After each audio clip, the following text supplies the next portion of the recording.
요셉이 형제들의 시기로 인해 가지고 노예로 팔려서 보디발의 집에 가게 됐어요. 그때 보디발에게 은혜를 입어 섬김에, 할렐루야, 보디발이 요셉을 가정 종으로 삼고 자기 모든 소유를 다 요셉에게 위임해 주었습니다. 뭐요? 은혜를 입었다는 거예요. 인생은요, 은혜를 입어야 돼요. 은혜를 입은 사람이 잘 되는 거예요. 그걸 은혜로 되었다 그런 거예요. 하나님 앞에 큰 은혜 입기를 원합니다. 사람에게도 큰 은혜 입기를 주의 이름으로 축원합니다. 에베소 2장 8절 보면요, 너희가 그 은혜를 인하여 믿음으로 말미암아 구원을 얻었나니 이것이 너에게서 난 것이 아니요 하나님의 선물이라. 우리가요 구원받은 것은요 우리 힘과 우리 능력이나 하나님의 은혜로 구원받은 거예요. 그것을 하나님의 선물이라. 그리고 에베소 2장 5절은 증가합니다. 허물로 죽은 우리를 그리스도와 함께 살리셨고 너희가 은혜로 구원을 얻은 것이라. 우리가 구원받은 건 하나님께 은혜 받은 겁니다. 은혜로 구원을 얻은 것입니다. 자, 그러면 이제 우리는요 이 은혜를 많이 누리고 살아가야 돼요. 또 하나님께 더 큰 은혜를 또 받아야 돼요. 사무엘상 27장 5절 말씀 보면요, 다윗이 사울 왕의 칼날을 피해서 막 도망갔어요. 도망가다 보니까 아기스 왕이 통치하는 가드 나라에 도망가게 됐어요. 가드는 척진이 척진에 들어가 버렸어요. 척진에 들어간 다윗이 여기서 내가 살아남을 방법이 무엇일까 고민한 가운데 말하는 거예요. 아기스 왕에게 내가 당신께 은혜를 받았거든. 지방 성읍 중 한 곳을 주어 나로 거하게 하소서. 당신의 종이 어찌 당신과 함께 왕도에 거하리까. 그 용맹했던 다윗이 아기스 왕 앞에 가서 탁 엎드리는 거예요. 그러자 그가 은혜를 베풀어 주는 거예요. 여러분, 사람 앞에 은혜 입으려면 겸손해야 돼요. 겸손해야 돼요. 내가 잘났다, 똑똑하다, 절대 은혜 못 입는 거예요. 다윗이 엄청난 싸울 수 있는 능력을 가졌어도요 척진에 들어가서 엎드리는 거예요. 겸손해지는 거예요. 그러자 아기스 왕이 은혜를 베풀어요. 이 은혜를 베풀어 다윗이 이 위기를 잘 넘겨요. 다윗이요 다시 돌아와서 왕의 권좌에 앉고 성군이 되어서 통일 왕국을 이룰 수 있는 것은요 이 아기스 왕에게 은혜를 입었기 때문에 가능했던 거예요. 사람 앞에 낮아져야 돼요. 겸손해져야 돼요. 사람을 섬길 줄 알아야 돼요. 그래야 사람에게 은혜 입는 거예요. 그런데요 하나님께 은혜를 입었다는 사람들이 세상 속에서 사람 앞에 겸손하지 않아요. 그거 낮아지지 않아요. 섬겨주지 않아요. 그러면 하나님께서요 그 사람을 도와주기가 너무 힘든 거예요. 축복하기가 너무 힘들어지는 거예요.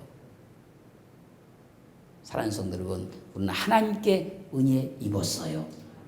더 큰 은혜 입으세요. 그리고 사람에게도 꼭 은혜 입기를 주의 이름으로 축원합니다. 그러면 하나님 우리를 마음껏 축복할 수 있는 것이고 마음껏 도와줄 수 있게 되는 거예요. 느헤미야 2장 5절 말씀 보면요 나라가 멸망당해가지고 포로로 끌려갔던 느헤미야가 아닥사스다, 당시 그 왕이 그 아닥사스다예요. 그 왕에게 가서 엎드려서 말하는 거예요. 왕이 만일 나를 즐기하시고 종이 왕의 목전에서 은혜를 입었사오면 나를 유다 땅 나의 12의 묘시 있는 성읍으로 돌려보내셔서 그 성을 중건하게 하여 주시옵소서. 엎드려서 간절히 요청하는 거예요. 비록 나라가 멸망을 당해서 포로 끌려갔지만 그 왕에게 은혜 입기를 구하는 거예요. 그러자요 아닥사스다 왕이 마음이 감동돼요. 느헤미야를 본국으로 돌려보내요. 느헤미야가 돌아와서 하나님의 성전을 건축하기 시작하는 거예요. 여러분 그래서요 아무리 어려운 환경 가운데 처했을지라도요 하나님의 은혜를 입고 사람에게 은혜 입으면요 그 어려움을 해결하는 거 아무것도 아니에요.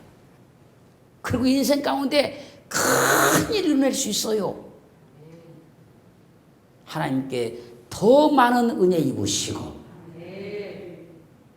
여러분과 관계성 있는 사람들에게 많은 은혜 입으셔서 삶이 잘 되기를 주 이름으로 축원합니다.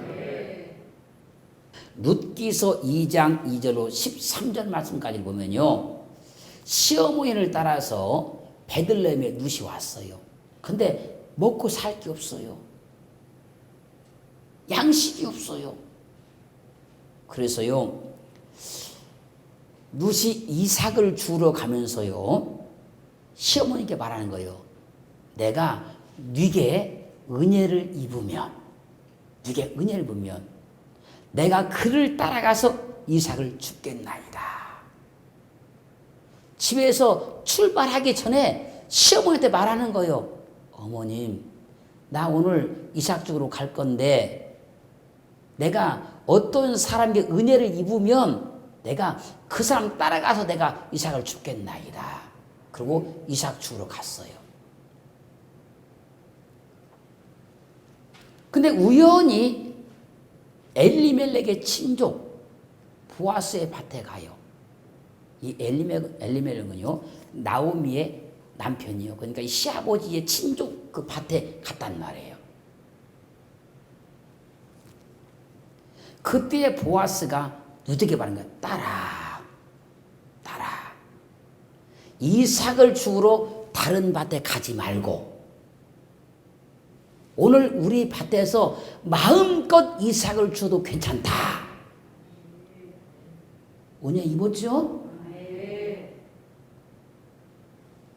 이 보아스의 말에 룻이 땅에 딱 엎드려 절하면서 보아스에게 말한 거예요. 나는 이방 여인인데 당신이 어찌하여 내게 은혜를 베푸시며 나를 돌아봐 주시나이까.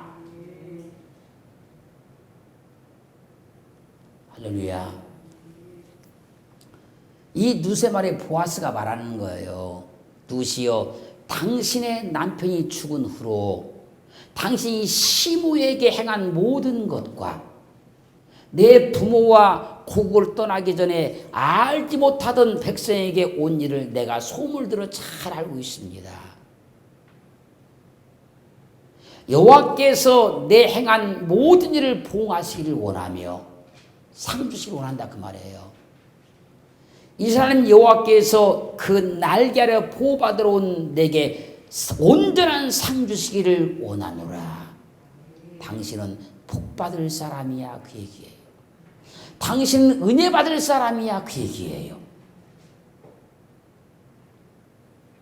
이 보아스의 말에 룻이 말하는 거예요. 내 주여 내가 당신께 은혜 입기를 원하나이다.